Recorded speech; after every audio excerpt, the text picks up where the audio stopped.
Well, Democrats, on the other hand, they just prefer us to cower and crouch in our houses. They are pushing, a friend of mine called today, panic porn. They say we need multiple vaccines, not just one, but multiple. They say the vaccines, even if we have them, we don't know how effective they'll be. They say we need as many as 300,000 government-paid tracers and trackers, hundreds of millions of tests, all of that before we can open again. And a purple unicorn on every street corner. The basic point here is Democrats just don't trust you. And frankly, they don't even like you. So of course they want you to stay indoors, off the streets, and even out of your churches. With only a few exceptions, blue state governors all favor lockdowns over liberty. One of the absolute worst is Michigan's Gretchen Whitmer. Certainly not an exercise of democratic principles where we have free speech. This is calls to violence. This is racist and misogynistic. These protests, in a perverse way, make it likelier that we're going to have to stay in a stay-home posture. You're not behaving. Washington State's Jay Inslee is punishing people with another extension of his stay-at-home order to the end of May now, even though they flattened the curve back in April in Washington State. This is insane. So when will he give up his vice grip on power? It's just a long ways away from that, because we know that the numbers are still so high in our virus that it just can't justify opening up all these businesses right now. It's not infections, Jay. It's hospitalizations and deaths. That's what is the key here.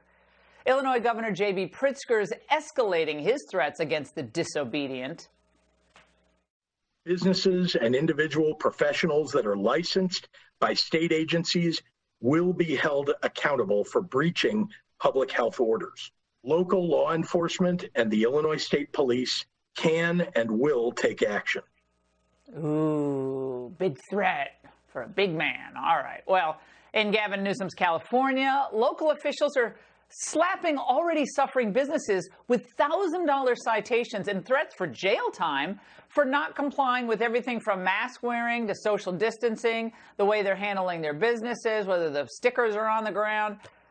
LA County, the most populous in the state, is extending its lockdown at least another 3 months. I thought that was a joke when I first heard it. Meanwhile, the mayor of LA, he's power tripping. We're still getting reports each day of non-essential businesses that continue to operate as normal. This behavior is irresponsible and selfish. If we see continued noncompliance, they'll wind up facing a misdemeanor charge, and DWP will step in and shut off their water and power. And by the way, these prohibitions, and I love that, shutting off your water and the prohibitions, they aren't written in law. They're done through gubernatorial edict. So as long as it's called an emergency, these governors think that they can trample on your rights with impunity, and they're doing that. But lawsuits are being filed. That was good news this week. People who've never protested before in their lives are picking up placards and protesting, even when their livelihoods are threatened, if they still have jobs, or they're even being threatened with jail time. And you just get the sense being out there that Americans are just fed up. We have a daycare center in Franklin County. It's not open the whole way, so it's barely open enough to keep us afloat. These things are typically a choice. There's a measles outbreak, and they have all the people who are sick stay home. This is totally flipped. They're making the well stay home, and that makes no sense to me. It don't make us. It's unlawful. I think Americans need to realize their freedoms are being taken away, and if they don't stand up for them right now, there won't be any freedom to stand up for. But do any of you watching tonight think that Pelosi and Schumer care about those people? Of course they don't. If you've lost your job, if your child is struggling with distance learning, don't you love that phrase? If you're struggling with loneliness or addiction or depression, you're just collateral damage on the way to the new normal.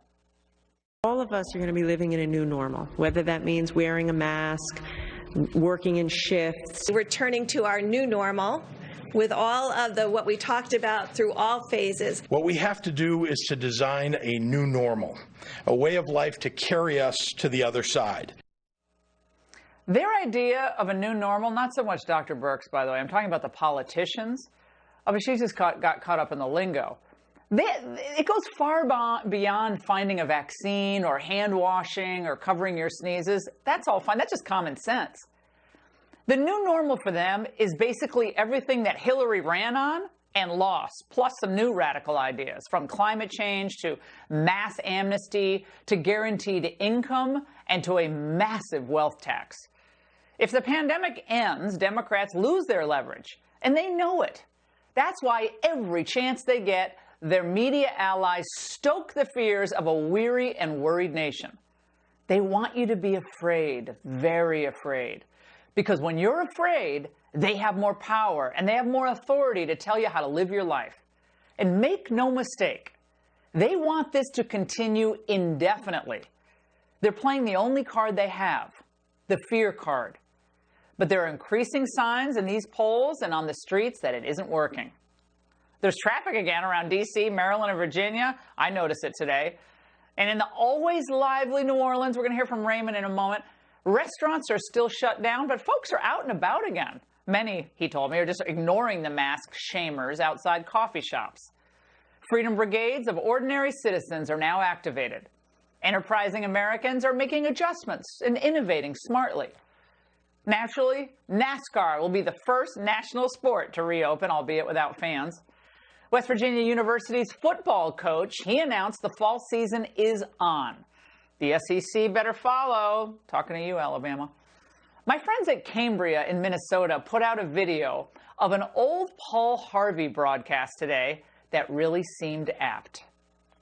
The more history I study, ours and others, the more certain I am that there is one fertilizer essential to the survival of civilization, and that fertilizer is sweat.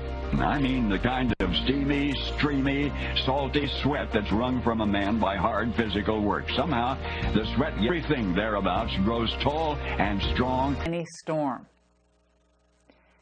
The work ethic of Americans, the need to work and work hard. Of course, he nailed it. Paul Harvey always did.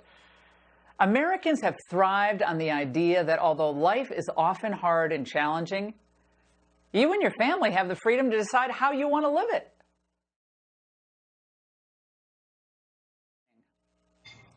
Residential commercial construction, we must all have masks. The employer must provide the masks, any gloves, and there's no congregate meetings. For retail businesses, anyone in the vehicle must be wearing a mask. Store owner must make hand sanitizer available. Store owners should not let you in the store for an in-store pickup. Appears to be splitting into two hemispheres even as we watch. There are those places where public officials are allowing science to guide their decisions. States like that are cautiously beginning to relax their lockdowns and finding no spike in illness as they do it. Those are the free states. And then there's the other half of the country, the places where you're glad you don't live right now. In those places, power-drunk politicians crow about science, but resolutely ignore its findings. They don't read the studies. They don't care what the data say. Their decisions are driven by ambition, political calculation, and the pure animal joy of controlling other people's lives. Places like that are tightening their lockdowns even now. Maybe no place in the country represents the authoritarian approach, the Chinese approach, more starkly than Los Angeles does. LA County has more residents than New York City. But while New York has had close to 200,000 confirmed cases of coronavirus, LA has had only about 35,000 in the whole county. Now, the real figure is certainly much higher than that. That's what we find every time widespread testing takes place. But that's the point. So few people in LA have died, relatively speaking, that we're not certain how many are infected. We know they're not sick enough to crowd hospitals. The city's healthcare system has never come close to collapsing. In Los Angeles, the curve is now flat, and it has been flat for weeks. It could reopen tomorrow, and it should reopen, and it would if its leaders were following the science. But it's not reopening. Just the opposite is happening. Los Angeles Mayor Eric Garcetti has now extended the lockdown through the end of July. That means at least 2.5 more months of it. He's using law enforcement liberally to make certain that his citizens obey his orders. Police say they brought criminal charges against at least 60, quote, non-essential businesses for the crime of going to work. Countless other businesses have shut forever. They're not coming back. The citizens who remain stuck in Los Angeles are effectively hostages of the mayor. Garcetti has demanded that anyone who goes outside for any reason, as the heat rises in LA, must wear a mask. It goes without saying there is no science to back up this order or any of Garcetti's so-called health decisions. In fact, it's possible that requiring masks outside will not prevent a single person from being infected in Los Angeles. But Garcetti doesn't care. Anyone who disobeys this order will be punished. It's nuts, but it's just the beginning of Eric Garcetti's thoroughly bizarre restrictions. The more you know, the weirder it is. Watch, for example, as Garcetti explains that anyone who goes to the beach must make certain not to touch dry sand. Wet sand is fine. Dry sand is now illegal. Beaches will open up this week for exercise and active recreation only. In the wet sand, I guess is a good way of thinking about it, not hanging out and tanning in the dry sand. What's the science behind this? Once again, of course, there is none. None. This isn't reasoned, thoughtful policymaking. It's the expression of an autocrat who decided he must look tough by doing something or he won't get elected president, which has always been Eric Garcetti's primary goal. It's scary if you think about what this means. It means that America's second largest city has fallen under the total control of a neurotic megalomaniac who is terrified of dry sand. Eric Garcetti's personal phobias are now law in Los Angeles. It makes you think of the final days of Nicolae Ceausescu in Romania, ranting at his subjects from the podium, imposing his strange obsessions on a helpless population.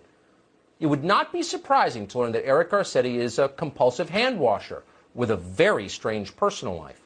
Guys like this are always the same once you scratch the surface. So how long will Los Angeles have to live like this? Possibly forever, Garcetti announced this week. We've never been fully closed. We'll never be completely open until we have a cure. But I do believe that we can take steps, but monitor those numbers, listen to the scientists and the medical professionals, and make the tough calls, even when there's criticism. Yeah, this can't go on. It's too crazy. Now, you may mock Los Angeles, and in some cases it's deserved. There are some flaky people who live there. Barbra Streisand's in Malibu. But there are also an awful lot of normal, decent people in Los Angeles, millions of them. And some of them understand where Eric Garcetti is taking them and their city, and they've had enough. A couple of days ago, a group of them came together. It's totally bipartisan. Some of them are well-known liberal Democrats, some are conservative Republicans and have been all their lives. Others are labor leaders, middle-class voters. The one thing they all have in common is the dead certain knowledge that Mayor Eric Garcetti is poison. He's hurting their city, he's hurting their families. Garcetti has allowed tens of thousands of mentally ill drug addicts to live on Los Angeles sidewalks and under overpasses. If you've been there recently, you know. He's also tolerated flagrant corruption in his own administration. Now he shut the entire city down simply because he feels like it. This group of citizens is going to try and bounce Eric Garcetti from the mayor's office.